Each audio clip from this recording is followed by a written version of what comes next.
Hello, it's Ian Cunningham from H&H Classics. We're here again at the National Motorcycle Museum in Birmingham, just setting up for tomorrow's auction. We have just shy of 200 bikes in the auction. Information is available on our website at www.hnh.co.uk.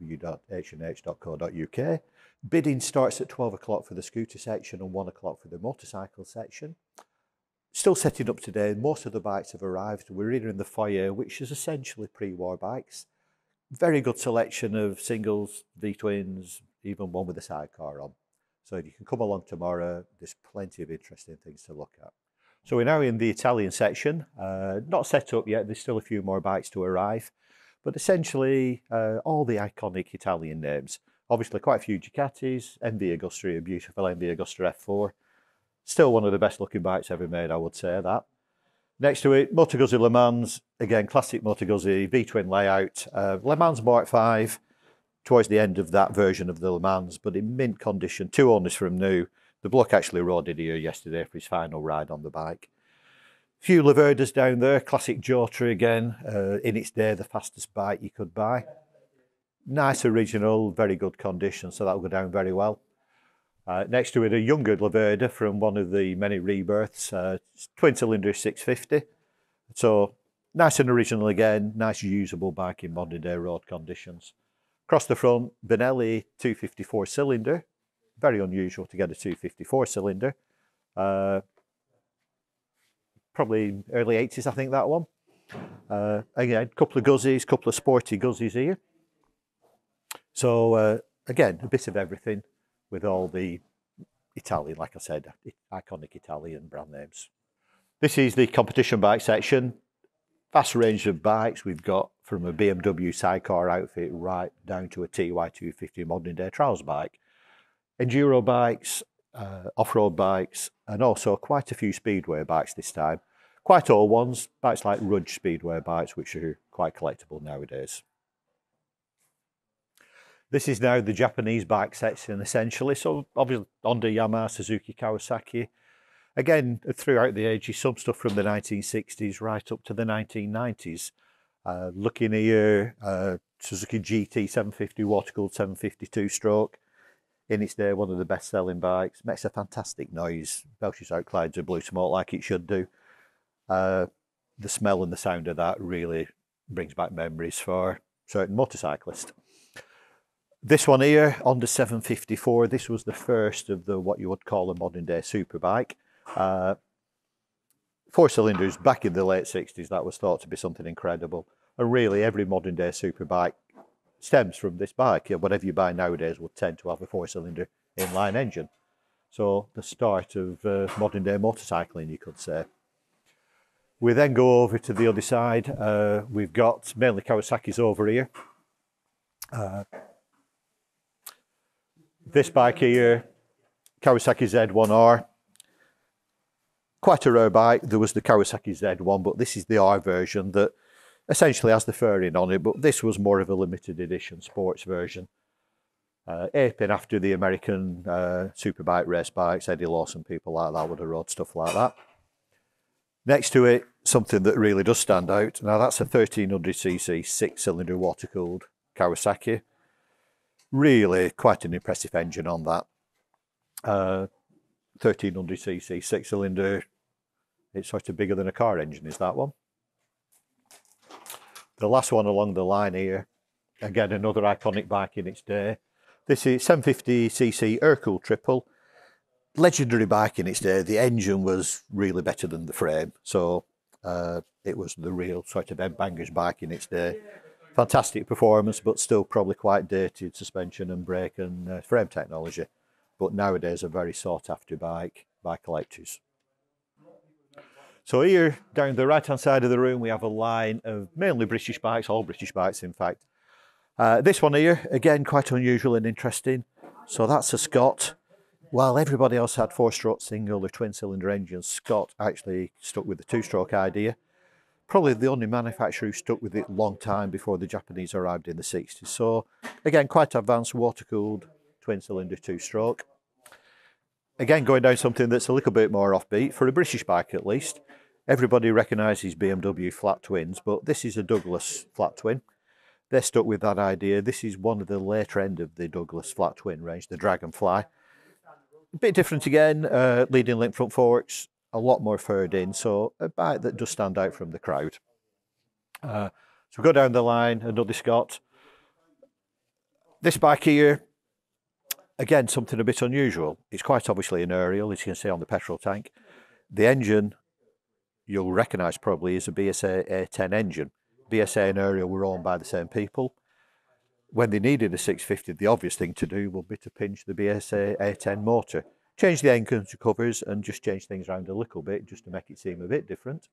But an unusual combination of the two. Really, this is the last new four-stroke that aerial brought out. They went on to 252 strokes after that, and then in the 60s disappeared anyway. So it's the last of the line of proper four-stroke aerials.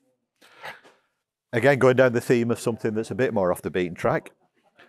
Twin cylinder again, Sunbeam, again part of the BSA group, but in this case, our engine where it's in line with the frame. So the cylinders, rather than being side by side, are straightforward, lined up with the frame. Shaft drive bike, so quite unusual in its day. Always sold as a more quality sort of expensive bike. So this is a beautifully restored, absolutely pristine Norton Dominator.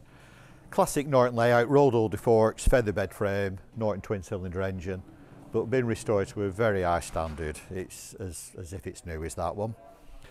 Moving down the line, the Commando, probably the last bike that Norton made in its first time round, first incarnation. So again, classic British vertical twin cylinder. Early 70s, that was a very popular bike and probably as quick a bike as you could get.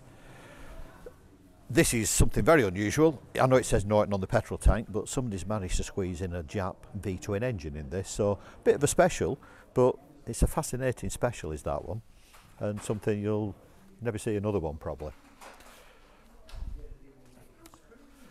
Another Commando, later one, by the time they got to these red, white and blue colour schemes, we're probably talking the mid-70s, but again, a really nicely presented, very clean looking Commando.